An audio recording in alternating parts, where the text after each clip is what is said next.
Sorry, I do apologize for my lack in videos later, but today we got something on the teardown. Give me a second. Here's what we got on the teardown today. This is a Brother Intel Fax 870MC faxing machine with their usual buttons that you may or may not find on your faxing machine. I wonder if people even still use fax machines anymore. Be interesting to find out.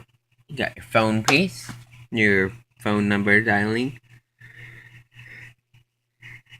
your copy button. Fax machine. You can think of a fax machine as a printer, pretty much. Only instead of printing from your commands, it would receive controls over the phone line from, say, another fax machine, and it would print from that. It was basically used as a way to send information and documents from one place to another without having to mail them. If you needed it in paper form, you can just come in through your fax machine from, say, your boss at the corporate office. We want you to look at this document now. Wink, wink. This thing has your recording options, phone options, faxing options. These things used to be in offices all over the country back when fax machines were used. You can see you got your line in, your EXT port, and then your phone port, which is what that headset would plug into. On the back, you have your main input for your plug-in, and then your computer, which just pretty much looks like a RJ11 internet jack, or maybe an older variation of it. Without any further ado, we'll go ahead and get this thing open. Be back when I got it. Oh, this is actually a bit more empty than I was expecting for the bottom. You got a power supply right there. You got your modem. You have your modem board here. This is all your modem stuff. Then you have your logic board there. Really is quite empty. You got a big old stepping motor for part of the printing mechanism, and a solenoid. Here's a move a gear. Probably another motor behind that. Got some wires around here, including you got your power, a speaker, some rainbow colored cable. It's your phone. It's your computer interface. Check that out. It's not very well secured now, is it?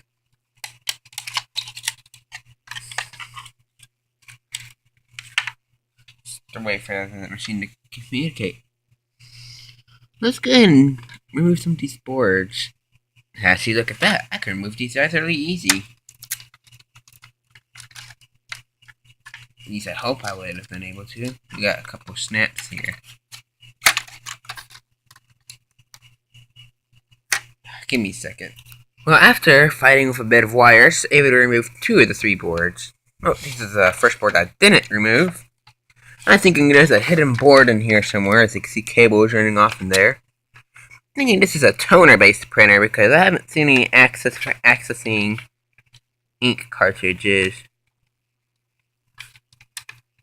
So I'm starting to think that this is suspiciously a toner printer.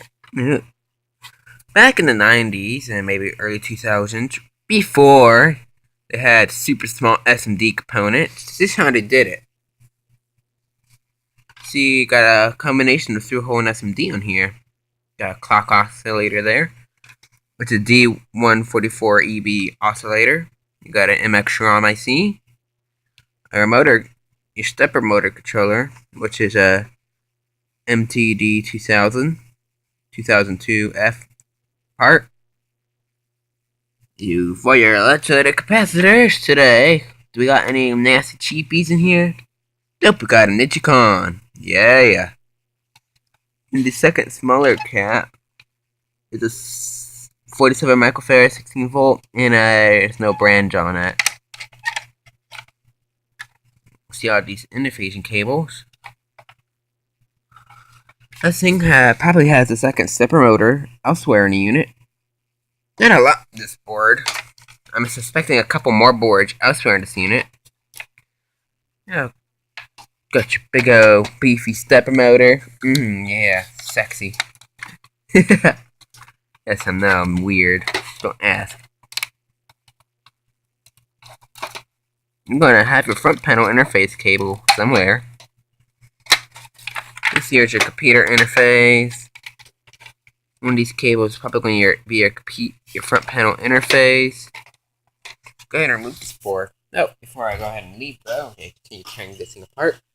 Let's go ahead and take a look at a couple more things. Let's first take a look at this modem board, because it is quite an interesting little thing. This here's your RJ11 board. Got some interesting components there. Can't tell if they're fuses or if they're capacitors. Got some beefy high voltage capacitors. Some neon tubes to help discharge electricity from, say, lightning. I'm not sure if this board works. Speak of the fact there's no gaping holes in anything. It probably does still work.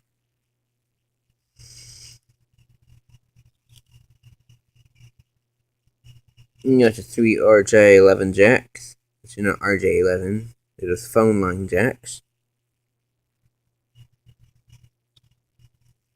Not at all meant for high voltage or anything such as that. You got your optic couplers are scattered about. Oh, that's funny. These things are actually coils, filters. They're stuck in funny cases. That's communications port, an 8-pin device. Probably a dialer tone IC. A dial-up IC specifically. Got a couple transformers, big old resistor, and a relay. That's about it. Now, since this is a toner printer, you'd expect a decent sized power supply. No, this is the power supply right here. Got a big old X cap, fuse, single choke, puny ash rectifier that's done by some 4 tiny diodes. Class Y camp, so they're at least not skipping off on the filter. MOV, or MOV, 2 of them. You got a big ol' electrolytic, which is a michean, mains class. Got your main primary chopping transistor, along with some driving circuitry. There's nothing on the bottom, so which means you're switching it based off the feedback. You got your secondary side. I'm surprised to see no capacitor across mains and neutral. Normally on these power supplies you have a capacitor that goes across main and neutral. Unless they're using that Y cap as that and they just put it elsewhere. Nope. However way they're doing it. That's your main switching transformer. Some 2 diodes and some small electrolytics and some other devices. Some ferrite jumpers. A little bit of control circuitry, and that's about it. You have your interface to your board here, and then some power plug that might actually either power up the front panel or maybe drive the toner thing in here. And I think it's the toner based dial-up machine. Let's continue to let's continue to tear this thing apart. I was correct when I said this was a inkjet based printer. Got your rollers over there. Got this strip here, which is supposed to print up all the information across the paper in that black thing. See the bit of glass, and then you got. Yeah, this is an inkjet, or this is what's known as a burn printer. It basically uses heat and it's not like ink. It's basically like a very thin film of plastic that lays on top of this, and it melts it into the patterns that the letters and the markings and stuff. Using this, melts the specific patterns into it, known as burn printers. And it does it in a fairly controlled manner. It's not gonna catch the paper on fire and burn your house down, kill your dog in the process.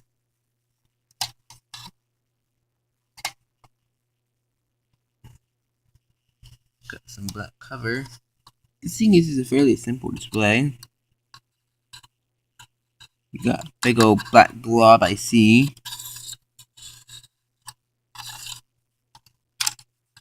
This almost reminds me of the drivers that you normally find on a LCD TV or even a plasma TV. From the crack of the glass. This entire. So that you gotta get to those screws in there.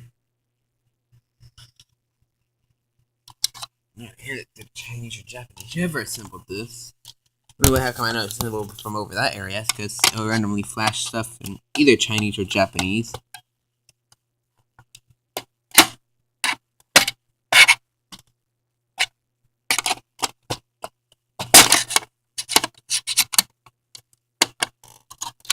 The screw. Now the screw gets removed. Whoops. Where am I? Oh, there we are.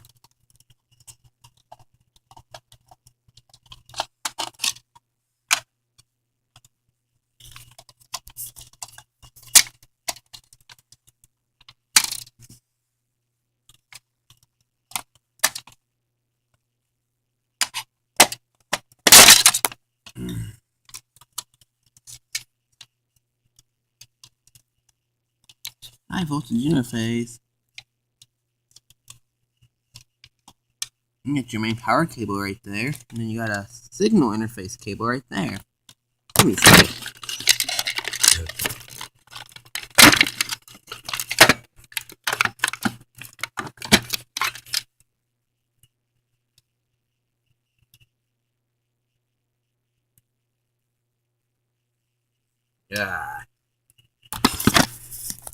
Yeah.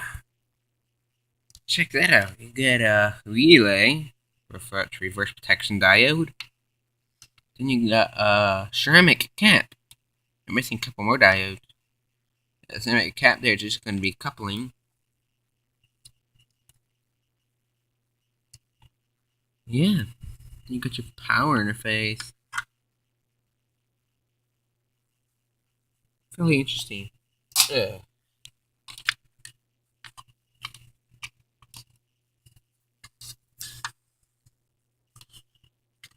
Can remove that other piece of metal and continue our tairdown through this entire unit.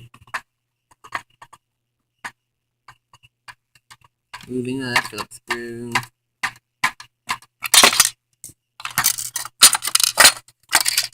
I like the things that are made with Phillips screws a lot better than the ones that are made with stupid hex screws. These things are so much easier to disassemble. Anyone who knows how to use a tool can essentially get into one of these units.